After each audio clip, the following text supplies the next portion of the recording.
नमस्कार विद्यार्थी मित्रों, धोरण 12 विषय अर्थशास्त्र प्रकरण नंबर 8 भारत में कृषि क्षेत्र। आज आपनो प्रश्न है विभाग ई नी अंदर पूछातो प्रश्न के भारत में नीची खेत उत्पादकता कारणों जणावो। नीची खेत उत्पादकता माटे कया कया परिबळो जवाबदार छे तेनी विस्तृत विगते चर्चा करीशुं आपणे आजे। भारत खेती प्रधान देश छे। भारत खेती प्रधान देश होवाथी खेती साथे आनुषंगिक रीते संकळायेल घणा बधा उद्योगोनो विकास खेती क्षेत्र पर आधार राखतो होय। खेती क्षेत्रनो विकास खूब ज अगत्यनी बाबत है, परंतु भारतना खेत उत्पादकता नीची रही है ते माटे घणा बधा परिबळो जवाबदार रह्या छे, जेना परिणाम स्वरूप भारतनी आर्थिक विकासनो जे वृद्धि दर है ए प्रमाणमां नीचो रहेवा पाम्यो छे। जेटली झड़पथी आर्थिक विकास थयो तेनी साथे साथे उद्योग क्षेत्र अने सेवा क्षेत्रनो खूब ज झड़पथी विकास थयो छे। राष्ट्रीय आवकमां एमनो वधारो थयेलो जोवा मळे छे। परंतु खेती क्षेत्रनी खेत उत्पादकतानी वात करीए, खेती क्षेत्रनो राष्ट्रीय आवकना फाळानी वात करीए ते खूब ओछो थवा पाम्यो छे। जे माटेना कारणभूत परिबळो एमां पहेलुं छे संस्थाकीय परिबळो, बीजू टेक्नोलॉजिकल परिबळो अने आ सिवायना अन्य परिबळोनी आपणे विगतवार चर्चा करीशुं। सौथी पहेला आपणे लईए संस्थाकीय परिबळो। देशनी कृषि क्षेत्रनी प्रगति नीची रहेवा पाछळ कृषि क्षेत्रने असर करता भौतिक, सामाजिक, आर्थिक और कायदाकीय परिबळो के जेने संस्थाकीय परिबळो कहेवाय छे। आ परिबळोने कारणे खेती क्षेत्रनो विकास निम्न रहेवा पाम्यो छे अने खेत उत्पादकता नीची रही छे।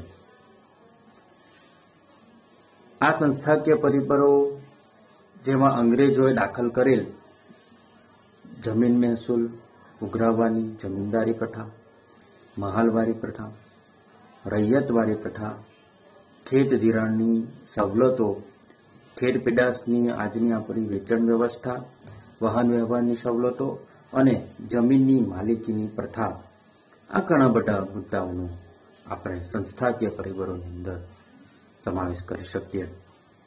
આવા સંસ્થાકીય પરિબળો અવરોધક અને નકારાત્મક રહ્યા છે।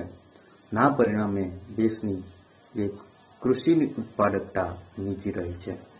વિગતવાર જોઈશું। પહેલો મુદ્દો સંસ્થાકીય પરિબળોમાં જમીન મહેસૂલ ઉઘરાવવાની પ્રથા।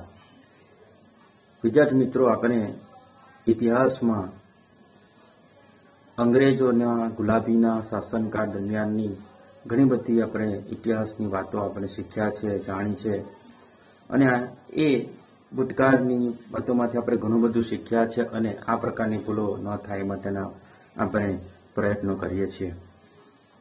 ભારત દેશ આઝાદ થયો ત્યારે દેશમાં જમીન મહેસૂલ ઉઘરાવવા માટેની 3 પ્રચલિત પદ્ધતિ હતી, જેમાં એક જમીનદારી પ્રથા, 2 મહલવારી પ્રથા અને 3જી રૈયતવારી પ્રથા। આ પ્રથાઓના જમીન પર ખેતી ગણોત્યા કે જમીન વિહોણા મજૂરો દ્વારા કરવામાં આવતી હતી। જે જમીનદારો હતા એ જમીનદારો પોતે ખેતી ન કરતા, પરંતુ પોતાની ખેતીનો ભાગ ગણોતિયાઓને કે જો જમીન ભાડે રાખીને ખેતી કરતા હતા, જેમની પાસે જમીન ન હતી એવા મજૂરો પાસેથી ખેતી કરાવવામાં આવતી। આ પ્રથામાં જમીન પરનું ભાડું અથવા મહેસૂલ ઓગળાવવાની જુદી જુદી પદ્ધતિઓનો ઉપયોગ કરવામાં આવતો, જેમાં જમીનદારો કુલ ખેત ઉત્પાદનનો એક મોટો ભાગ ભાડા સ્વરૂપે ઓગળાવતા અથવા ખેડૂતો પાસે માત્ર પોતાની આજીવિકા ચાલુ કરી શકાય, પોતાનું ગુજરાન થઈ શકે એટલું જ ખેત ધાન કે અન્ન જે કે ઉત્પાદન થતું તે એમને આપવામાં આવતું અને બાકીનું બધું જ લઈ લેવામાં આવતું, જેના કારણે ખરેખર જે ખેતીમાં જે શ્રમ કરનાર જે વ્યક્તિ હતા કે ઘરોટિયાઓ કે જમીન વિહોણા ખેત મજૂરો, એઓને ખેત ઉત્પાદકતા વધારવા માટે કોઈ પણ પ્રકારનું પ્રોત્સાહન ન રહેતું અને એથી તેઓ ઉત્પાદન વધારવા માટેના પ્રયત્નો લગભગ સ્થિર રીતે પ્રમાણમાં કરતા હતા. આમ કૃષિનું ઉત્પાદન દેશની જરૂરિયાત કરતાં ખૂબ નીચું રહ્યું.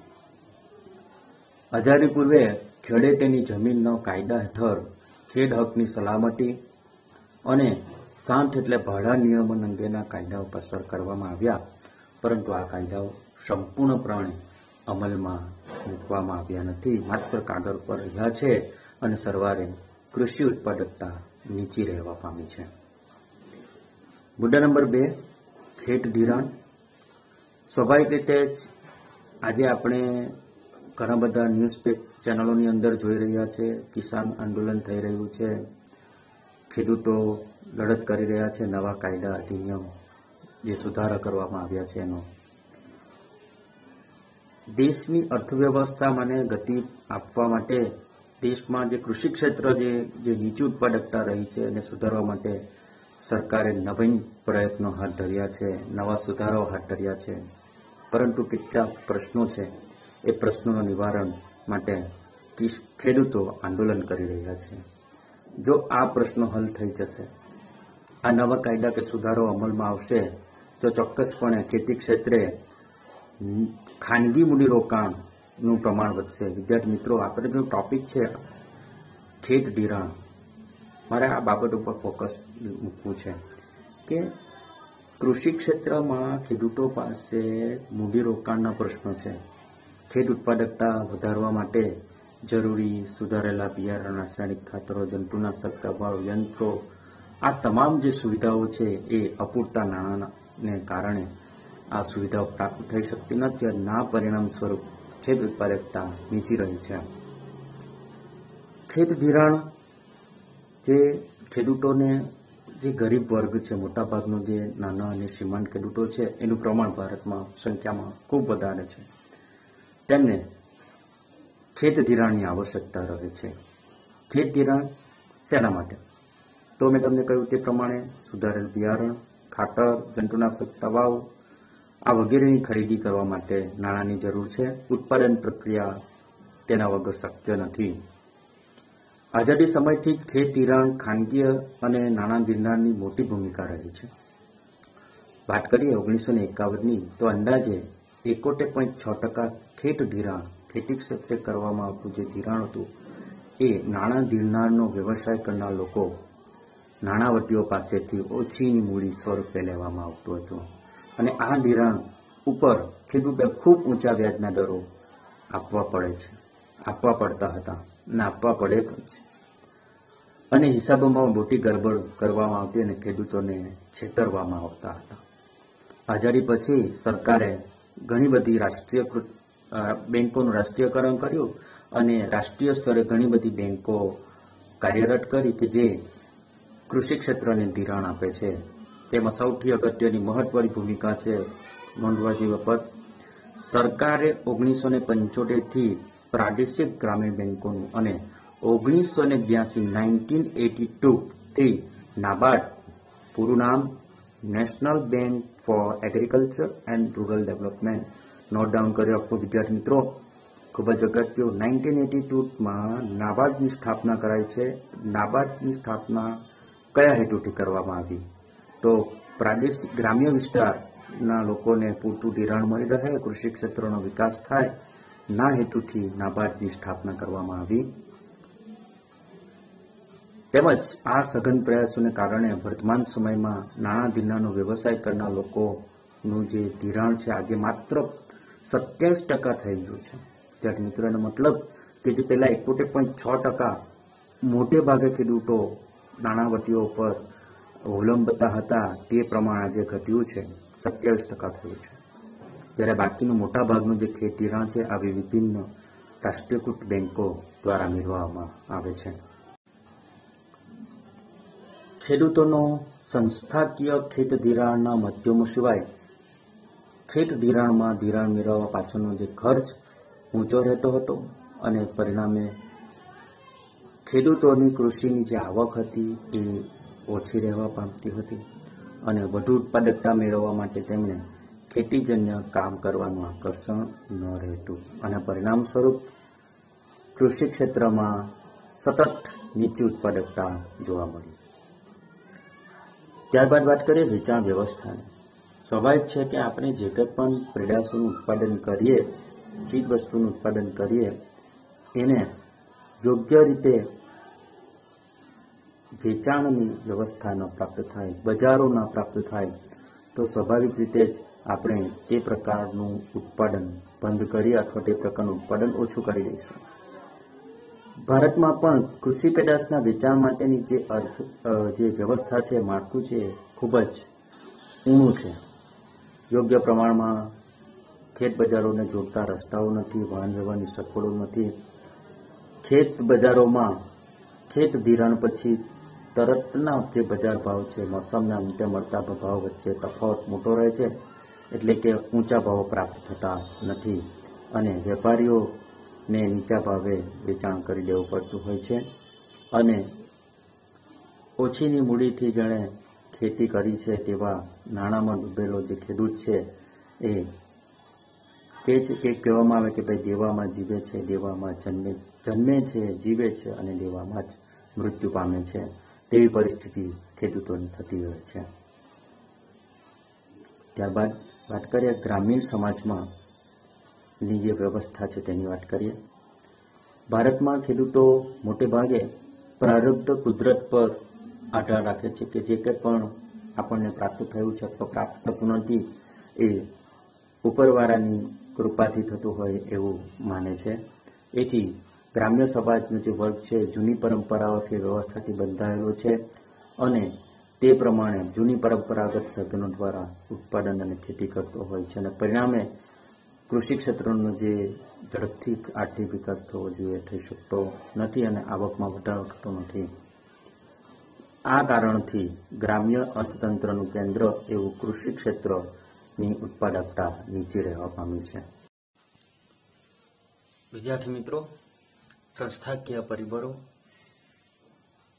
પછી બીજો મુદ્દો છે તે ટેકનોલોજીકલ પરિબળોનું છે કે નીચી ખેત ઉત્પાદકતા રહેવા માટે સંસ્થાકીય પરિબળો ઉપરાંત ટેકનિકલ ક્ષેત્રે કૃષિ ક્ષેત્રમાં ઉપયોગમાં લેવામાં આવતી જે જૂની ઉત્પાદન પદ્ધતિ હતી એ જવાબદાર છે. કે પરંપરાગત ખેતી કરવામાં આવતી અને પરંપરાગત ખેતીની અંદર જૂના સાધનો, જૂની વિચારધારાઓ પ્રમાણે ઉત્પાદન કરવામાં આવતું, જૂની પદ્ધતિઓનો ઉપયોગ કરવામાં આવતો, ના પરિણામ સ્વરૂપ કૃષિ ક્ષેત્રને નિર્ભર રહેતું હતું અને કૃષિ ક્ષેત્રનું ઉત્પાદન નીચું રહેવા પામતું. એટલું જ નહીં, ભારતમાં ખેડૂતો ટ્રેક્ટરને બદલે હળ દ્વારા, બળદ દ્વારા ખેતી કરતા હતા. સુધારેલા બિયારણનો ઉપયોગ ખૂબ જ નહિવત હતો. માત્ર પરંપરાગત બિયારણોનો ઉપયોગ કરવામાં આવતો જેની ખેત ઉત્પાદકતા ખૂબ જ નીચી રહેતી હતી. રાસાયણિક ખાતરોના ઉપયોગના બદલે છાણિયા ખાતરનો ઉપયોગ કરવામાં આવતો હતો જે નીચી ઉત્પાદકતા માટે જવાબદાર પરિબળ હતું. એટલું જ નહીં, પાકના રક્ષણ માટે જે જંતુનાશક દવાઓ છે એનો ઉપયોગ ન કરવામાં આવતો હતો, ખૂબ ઓછા પ્રમાણમાં ઉપયોગ કરવામાં આવતો, જેના પરિણામ સ્વરૂપ ભારતનું જે કૃષિ ક્ષેત્રનો જે વિકાસ ખૂબ જ ધીમી ગતિએ વધ્યો. અન્ય પરિબળોની વાત કરીએ વિદ્યાર્થી મિત્રો તો વસ્તી પરનું ભારણ. વિદ્યાર્થી મિત્રો, આજે જેમ જેમ દેશની વસ્તી વધતી ગઈ છે, વધતી જતી વસ્તીની કારણે કૃષિ ક્ષેત્રના એકમો છે, કૃષિ ક્ષેત્રનો જે વિસ્તાર છે એ ટુકડાઓમાં વિભાજિત થતો રહ્યો છે. કૃષિ ક્ષેત્ર પર વધતું ભારણ કૃષિ પર રોજગારી માટે નભતા લોકોના પ્રમાણને આધારે સમજી શકાય કે ભારતમાં આઝાદી સમયે 72% વ્યક્તિઓ ખેતી ક્ષેત્રમાંથી રોજગારી મેળવતા હતા. મોટા ભાગની વસ્તી આ ટકાવારી વર્ષ 2001 અને 2માં ઘટી અને એ 58% રહેવા પામ્યું. તેમ છતાં પણ 60% જેટલી લગભગ વસ્તી ખેતી ક્ષેત્ર પર આધાર રાખતી હતી, એટલે કે ખેતી પરનું ભારણ વધુ હતું. અને 2013 અને 14 છેલ્લી માહિતીની વાત કરીએ તો આજે પણ વસ્તી 49% જેટલી વસ્તી, એટલે કે લગભગ 50% જેટલા લોકો ખેતી ક્ષેત્ર પર રોજગારી મેળવે છે. વિદેશોની તુલનાએ આ પ્રમાણ ખૂબ જ વધુ છે એમ કહી શકાય.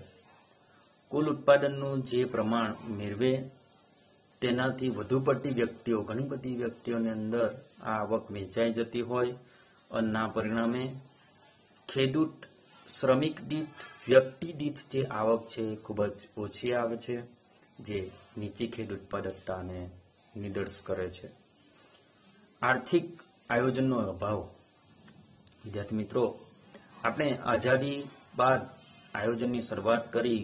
આયોજનના પ્રથમ પંચવર્ષીય યોજનામાં ખેતી ક્ષેત્રને માટે બનાવવામાં આવી હતી, પરંતુ ત્યાર પછી બીજી પંચવર્ષીય યોજનાનો અમલ થતા દેશના ઔદ્યોગિક ક્ષેત્રને, સેવા ક્ષેત્રને વધારે વિકાસનું મહત્વ આપવામાં આવ્યું. વધારે એ તરફ પ્રયત્નો કરવામાં આવ્યા, પરંતુ કૃષિ ક્ષેત્ર પર જે ધ્યાન આપવું જોઈએ આપવામાં આવ્યું નહીં. અને સરવારે કૃષિ ક્ષેત્રમાં જોવા મળતી અનિયમિતતા, કૃષિ ક્ષેત્રની બિનકાર્યક્ષમતા, નીચી ખેત ઉત્પાદકતા ને કારણે કૃષિ ક્ષેત્રનો જે વિકાસ થવો જોઈએ તે થઈ શક્યો નથી.